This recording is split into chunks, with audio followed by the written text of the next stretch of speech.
Puji syukur kehadapan Ide Sang Yang Widiwasa, Ranyi Hatala Langit, Tuhan yang Maha Esa.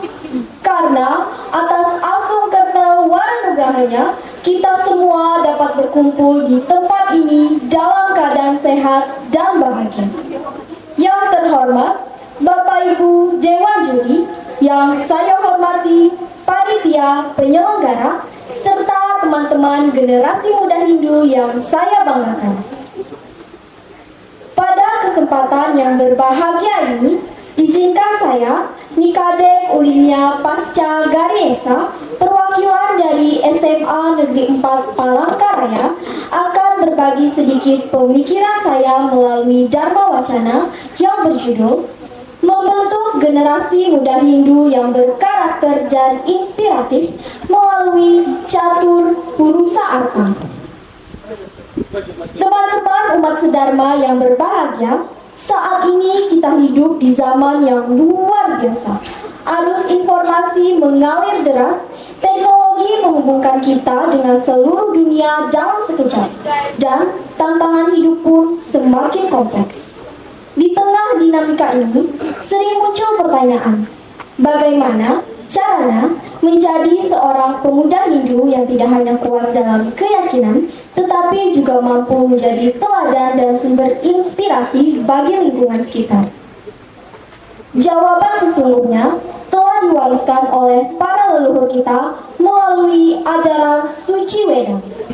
Ajaran tersebut memberikan kita sebuah kompas kehidupan yang disebut Catur Purusa Arta, yaitu 4 tujuan hidup manusia yang terdiri dari Dharma, Arta, Kama, dan Moksa.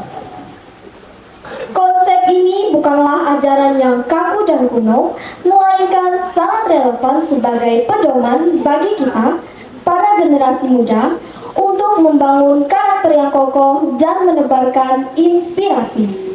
Mari kita bedah satu persatu. Tujuan hidup yang pertama dan paling utama adalah Dharma. Dharma adalah kebenaran, kewajiban, dan hukum kebajikan yang menopang alam semesta. Bagi kita sebagai seorang remaja, Dharma bukanlah konsep yang rumit. Dharma adalah ketika kita menjadi siswa yang jujur, anak yang berbakti kepada orang tua, teman yang dapat dipercaya, dan warga negara yang taat aturan. Inilah fondasi dari karakter. Tanpa Dharma, segala pencapaian kita akan rapuh. Seperti bangunan megah tanpa dasar yang kuat. Generasi muda Hindu yang berkarakter dan inspiratif adalah ia yang mampu menjadikan Dharma sebagai nafas dalam setiap tindakannya. Ia tidak akan menyontek saat ujian, ia tidak akan berbohong kepada orang tua, dan ia tidak akan menyakiti perasaan temannya. Inilah langkah awal untuk menjadi pribadi yang inspiratif. Tujuan kedua adalah Arta. Arta sering diartikan sebagai kekayaan materi. Namun, bagi kita sebagai seorang pelajar, Arta memiliki makna yang lebih luas. Arta adalah ilmu pengetahuan yang kita kejar, keterampilan yang kita asah, dan kesehatan yang kita jaga. Itu semua adalah harta yang akan menjadi bekal kita untuk berkarya di masa depan. Mencari harta harus selalu dilandasi oleh Dharma. Artinya, kita mencari ilmu pengetahuan dengan cara yang baik, meraih prestasi dengan sportif, dan kelak mencari sumber penghasilan dengan cara yang benar. Dengan harta yang diperoleh melalui jalan Dharma, kita tidak hanya mensejahterakan diri sendiri, tetapi juga dapat membantu orang lain dan menjadi berkat bagi sesama. Tujuan ketiga adalah Kama, yaitu keinginan atau hasrat. Banyak yang keliru mengartikan Kama hanya sebatas hawa nafsu. Padahal, Kama adalah energi penggerak yang membuat hidup kita dinamis. Keinginan untuk menjadi juara kelas, hasrat untuk menjadi seorang seniman, atau cita-cita untuk menjadi pengusaha sukses adalah bentuk dari karma. Tantangannya adalah bagaimana mengendalikan karma agar tidak melanggar dharma. Generasi muda Hindu yang inspiratif adalah ia yang mampu menyalurkan energinya pada hal-hal positif. Ia memiliki ambisi tetapi ambisi yang terarah. Ia memiliki keinginan tetapi keinginan yang terkendalikan oleh etika dan moralitas. Dengan karma yang dipagari oleh dharma inilah yang mampu melahirkan inovasi dan prestasi yang membanggakan.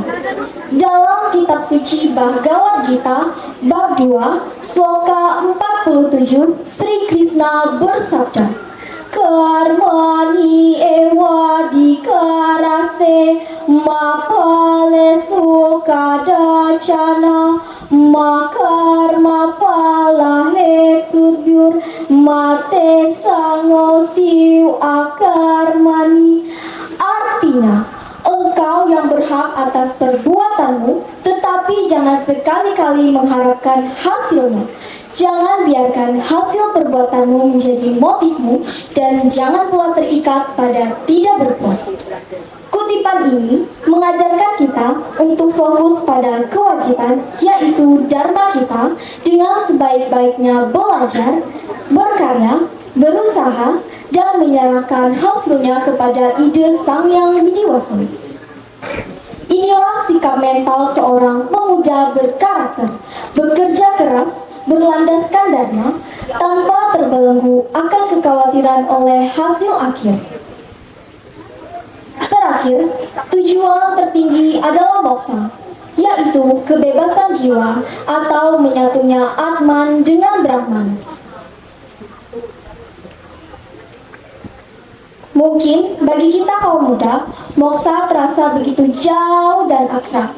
Namun, benih-benih untuk mencapai moksa dapat kita tanam sejak dini.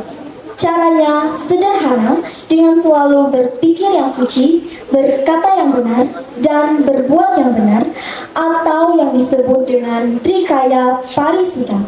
Setiap kali kita menolong teman, setiap kali kita tulus beribadah, setiap kali kita mampu mengendalikan amarah, kita sedang selangkah lebih dekat menuju kedamaian batin.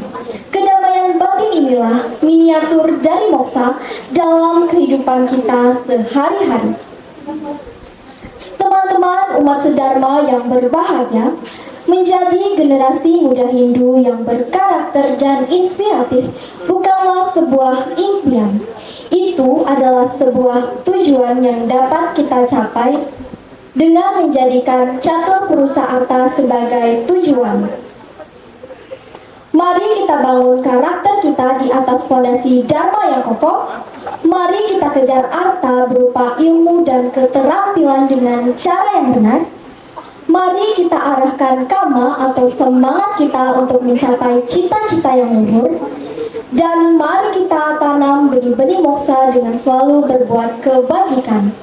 Dengan demikian, kita tidak hanya menjadi pribadi yang unggul, tetapi juga mampu menjadi cahaya yang menginspirasi lingkungan sekitar kita. Demi kejayaan Hindu, bangsa, dan negara. Teman-teman umat sedharma yang berbahagia, demikian Dharma Wacana yang dapat saya sampaikan. Mohon maaf atas segala kekurangan dalam tutur kata saya. Saya akhiri dengan mengucapkan Parama Santi. Om Santi, Santi, Santi, Om Sahe. Terima kasih.